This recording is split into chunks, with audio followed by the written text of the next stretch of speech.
राजधानी शिमला के centre of excellence Sanjauli college में शुक्रवार को स्टूडेंट्स यूनियन और टीचर्स के बीच झड़प हो गई। इस मामले के बाद टीचर्स ने नॉन टीचिंग लेकर क्लासेस बंद कर दी और स्टूडेंट्स को कैंपस खाली करने को कहा गया। पुलिस ने कैंपस को खाली करा दिया।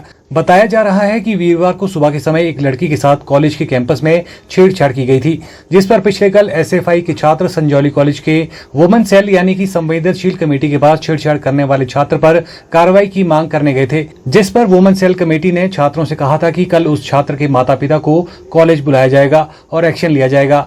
आज सुबह जब छात्र के माता पिता कॉलेज नहीं आए तो इस बात पर एसएफआई छात्र संगठन ने वुमेन सेल कमेटी के समक्ष बात रखी, लेकिन छात्रों को वुमेन सेल कमेटी के डिपार्टमेंट से बाहर निकाल दिया गया। फिर एसएफआई के सदस्य कॉलेज के प्रिंसिपल के ऑफिस में मांगों को लेकर धरना प्रदर्शन करने के लिए परमिशन मांगने गए, जिस पर प्रिंसिपल ने धरना प्रदर्शन करने की अनुमति नहीं दी और एसएफआई के छात्रों को ऑफिस में आने से मना कर दिया। इस बीच आरोप है कि एसएफआई के डिस्ट्रिक्ट सेक्रेटरी को अध्यापक ने थप्पड़ मारा है और साथ ही खींचतान भी हुई है। इस मामले को शांत करने के लिए मौके पर पुलिस को बुलाना पड़ा।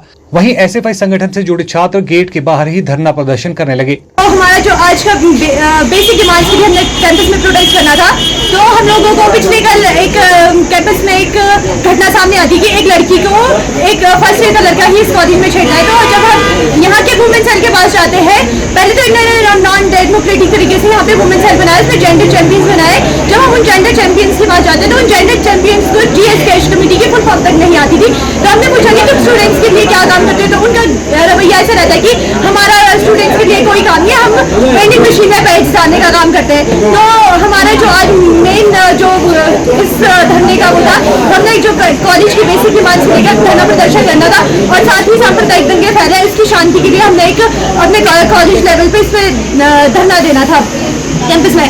तो देखा जाता है कि जब हम एग्जीबिशन के लिए इकट्ठे भी नहीं होते, हम परमिशन लेने प्रिंसिपल मैम के पास स्टाफ रूम अंदर जाते हैं तो टीचर्स उस टाइम प्रिंसिपल मैम नहीं आए थे। तो टीचर्स का कहना था कि तुम यहाँ कर रहे हो, बाहर निकलो, तुम्हारा यहाँ कोई काम नहीं है। तो मैम हमने सर को बोला कि सर हमें परमिशन दे दो। सर ने बोला कि जाओ तुमने जो करना है वो करो, और हम वहाँ से बाहर आ गए। तो थोड़ी देर में देखने को मिलता है कि हमारे लोगों पे यहाँ पे हाथापाई शुरू हो जाती है। तो इसीलिए आज का प्रोटेस्ट इतना बड़ा एजिटेशन में बदल गया। हाथापाई कौन करता था? हाथापाई हमारे स्टूडेंट्स के साथ और जो यहाँ के न्यूट्रल स्टूडेंट्स हैं उनके साथ कर दी। यहाँ पे गेट्स से लोगों को बाहर भगा दिया और जो है कि यहाँ पे 2-3 बच्चों को थप्पड़ भी मारे और हमारे जो कैंपस के सेक्रेटरी है और कैंपस के प्रेसिडेंट है उनके साथ भी बहुत हाथापाई भी है। इनफैक्ट उनको चोट के निशान भी है और कॉलेज प्रशासन ही हाथापाई कर रहा था।